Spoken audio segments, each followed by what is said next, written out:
Master Yadav Yadav कुंज किसान।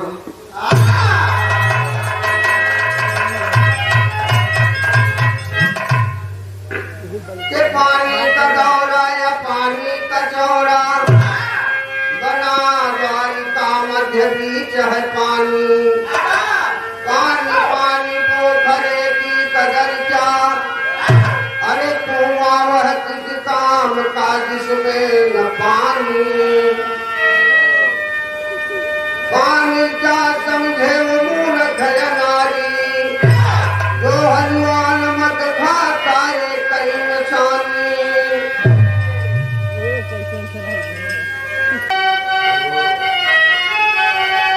जो मुझे पीने की दावत है यारो, अरे चांद पर बैठ कर हम पिएंगे दिल पाक साए में, अरे उम्र भर हट कर लिएंगे।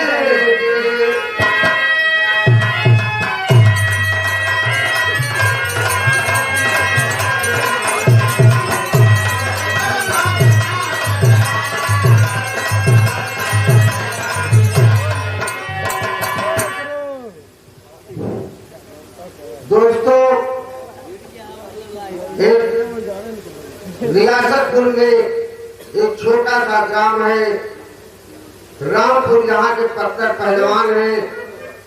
और वो पहलवान ऐसा पहलवान है कि अंग्रेजों से मोड़ न जाने का रास्ता अपना लिया बाबूजी। इसी भाव में कहना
रामपुर का वो पहलवान पत्थर पहलवान की सगाई हो गई और उधर अखाड़े से पुकार आई कि आप अखाड़े पर आए। बाबूजी 6 घंटा बीता है, सुहाग रात नहीं मनाया है और वो अखाड़े के लिए तैयार हो जाता है। उसी समय रामपुर की 11 हसीन लड़कियां रो रो कर चिल्ला चिल्ला कर आवाज देती है कि कोई अगर धर्मी हो तो मेरी लाज को बचा ले, वरना मेरी लाज लूट जाएगी। कहने हथवा कुरिया में दनवा पाए में लटवा पड़े।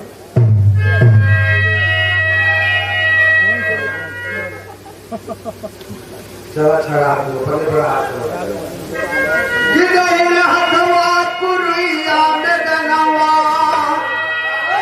अब पाए में लटवा की पानिया हो गई, धारा वासे लटना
आवाज देती है। कोई अगर घर में हो तो मेरी लाज को बचा ले।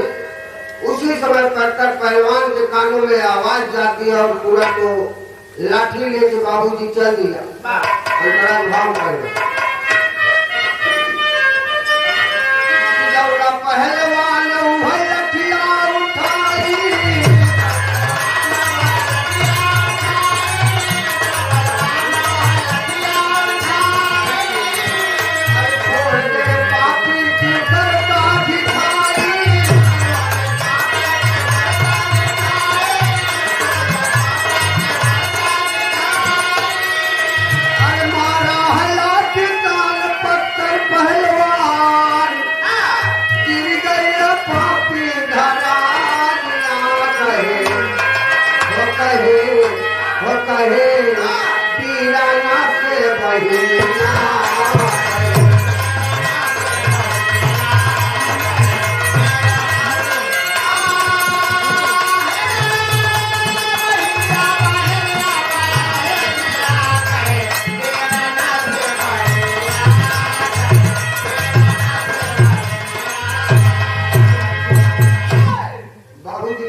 लाठी लेके दौड़ के जाता है और अंग्रेजों से लड़ाई लड़ता है।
पहलवान सात अंग्रेज सिपाही को अपने लाठी के बल से गिरा दिया बाबूजी।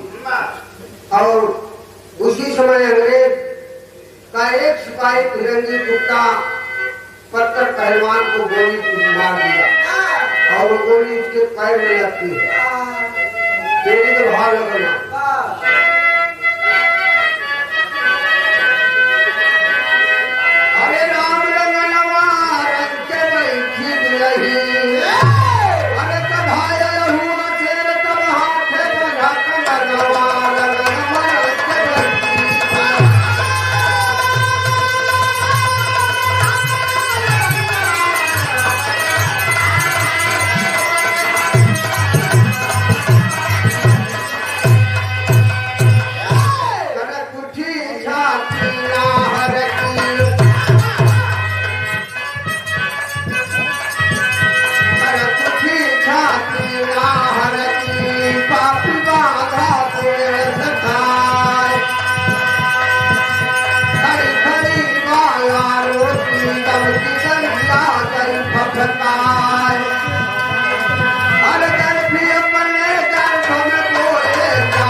यानी पत्थर पहलवान को बंदी बना लेता है और पत्थर पहलवान के पैर में गोली लगी है। उसी समय और लड़कियां आवाज देती है कि भैया भैया।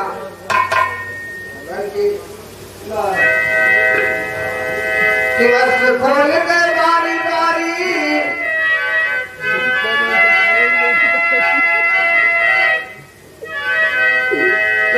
खोल दे बारी बारी। अरे सुन दे पहलवान जान तेरी बच जाएगी, जान तेरी बच जाएगी।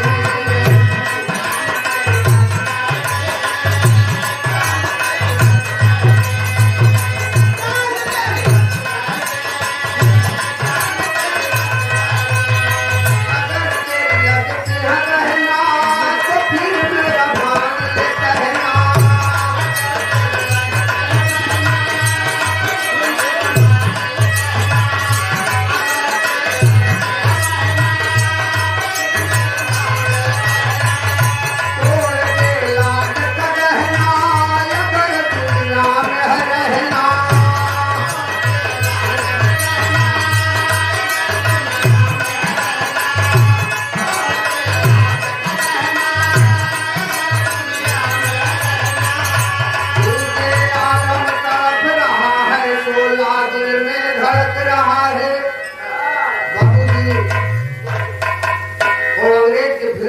यही कर करके उस लड़कियों से कि अगर तेरा एक भाई है तो मेरी बात मान ले और तू मेरी गोद में आ जा।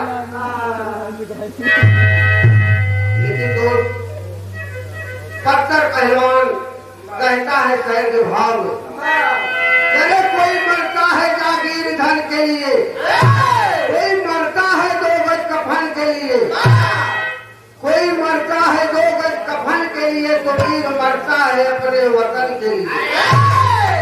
बाबूजी लेकिन पत्थर पहलवान सर को झुकाता नहीं।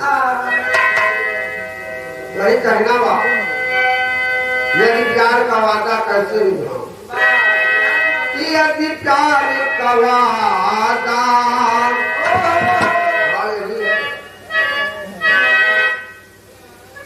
कि भैया मेरे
अपने भाई पत्थर पहलवान से कहती है कि भैया मेरी जान जा रही है तो जानो दो, लेकिन वतन के लिए अपनी जान बचाओ।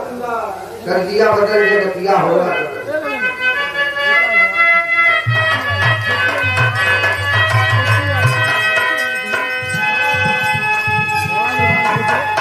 हाय रतिया होला गरमिया, रतिया होला गरमिया ना डोलाई पावा।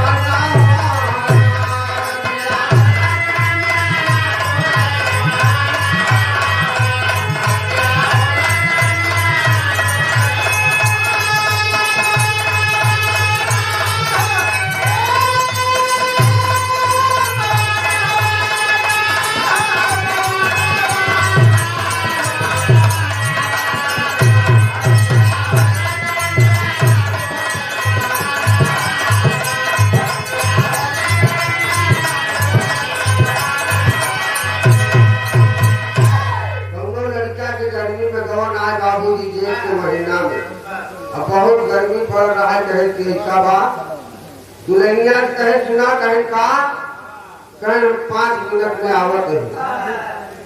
बाबूजी 5 मिनट बहरे चला गया लड़कवा बहरे का तो ठगा माना रहवे में कोई तो कहा मारेगा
कन्या बचती है वही एक हरिजन की कन्या है बाबूजी। और वो कन्या रो रो के कहती है अंग्रेज के फिरंगी कुत्तों से कि हमारे भाई को छोड़ दीजिए, और नहीं तो मेरी जिंदगी भीगे में जैसे हमारी 10 बहनें इस भूमि में मारी गई वैसे मैं भी एक कन्या हूँ, मैं भी अपने प्राण को त्याग करती हूँ। वही कर जो है कलकत्ता के बलमा में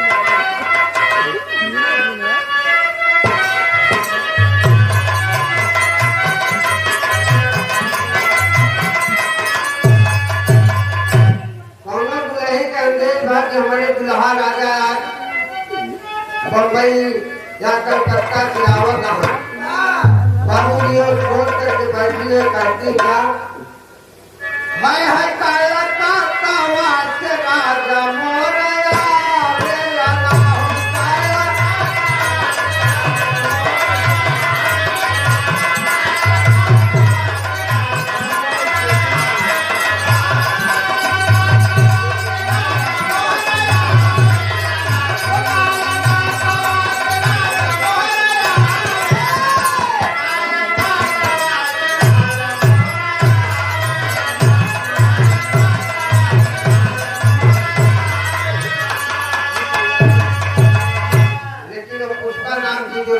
है और नाच गाना गा करके फिरनी कुत्तों को मोहती है, कैसे मोहती कुछ पाया चारा पवाना ने उड़ावे लगा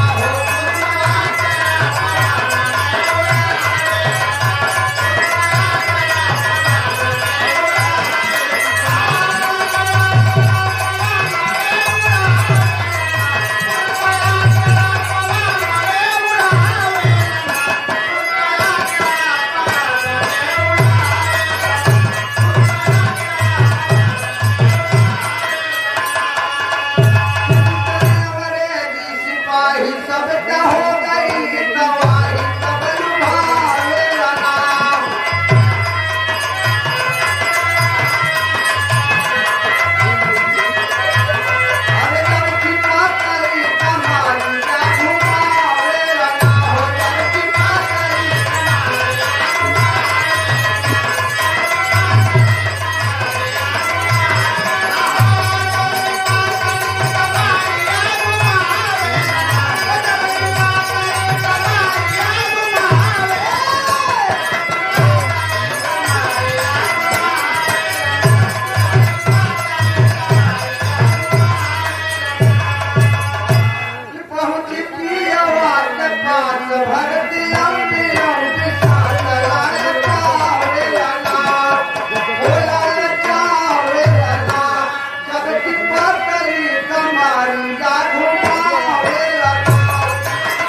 करके बालू रेतवा में मलैया छवाए के मोरे राजा जी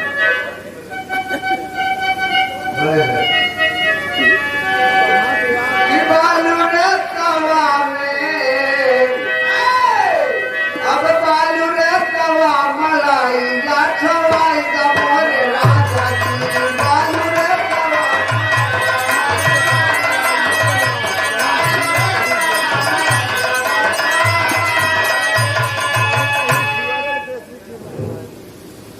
नहीं समझ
मोह मोह करके नाच नाच के गाना गा गा करके बाबूजी अंग्रेज सिपाही को मोह लिया। आखिरी भाव आल्हा में कहना बा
अंग्रेज के सिपाही और पुष्पा नाम लड़की,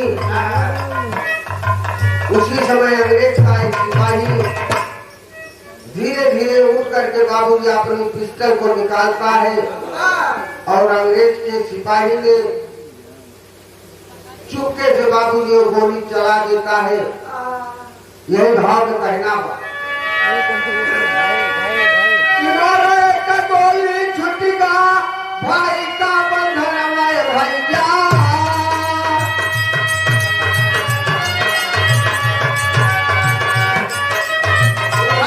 कदिया लाठिया तो भाई के घुमा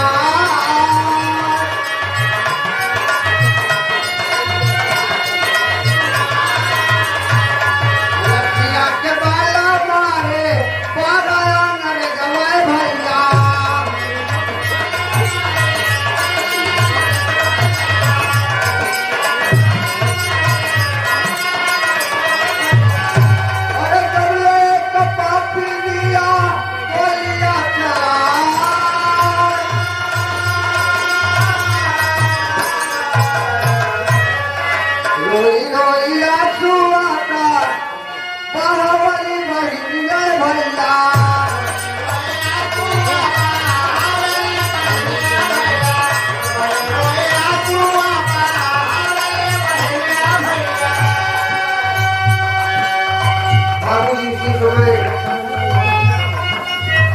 पुष्पा अपने आंसू को रोक नहीं पाती और रो रो करके बुरा हाल हो जाता है।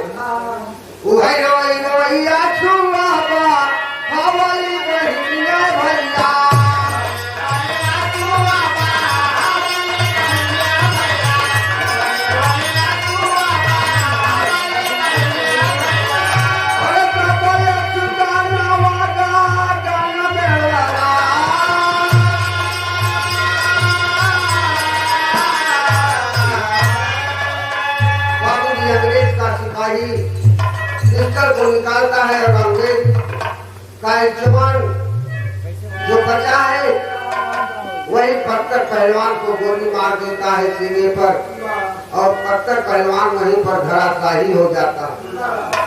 कहते भगवान जी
पहलवान की दुल्हन अखाड़े पर जा करके चिता सजाती है। लकड़ियां वन से बिन बिन करके बाबूजी चिता सजाया और चिता पर पत्थर पहलवान को रख करके अग्नि में रख करके बाबूजी अग्नि को लगा दिया और पत्थर पहलवान वहीं पर राख हो गए। और वो एक लोटा जल लेके बाबूजी उस अखाड़े पर जाते हैं और जल चढ़ा करके अपने जो पति के चेले थे उनको वहीं पे लड़ाया करती थी। यही भाव है कि हो जा तू सती नहीं अब रहल पहाड़वा, हो जा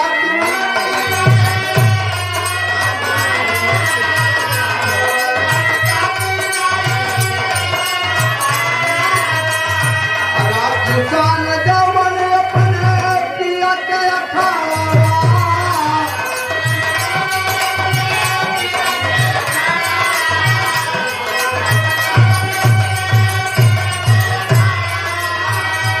अरे सदी में फुलवा चढ़ाई गई हो तबया खड़ावा तेरा वाला लाई गई हो।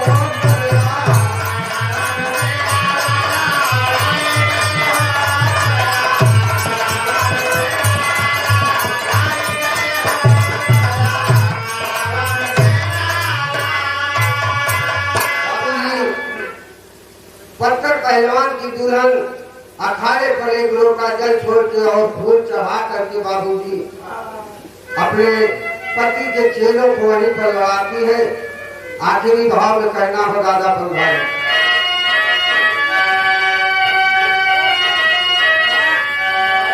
अरे भारत का सिरवा हो राम, भारत का सिरवा कि राम भारत का सिरवा फिर चलाई है करवा भारत का।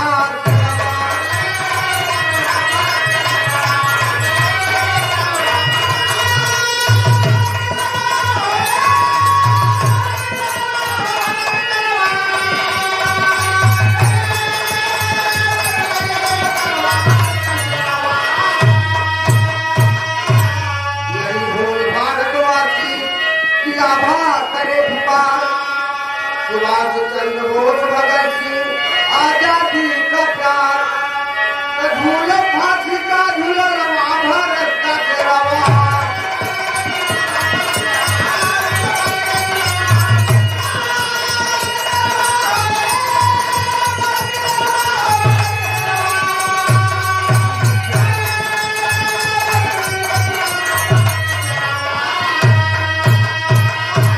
आखिरी भाव में गुरु घराने का परिचय, गुरु भोला भय स्वर्ग के वासी आभा करे पुकार, कथन किया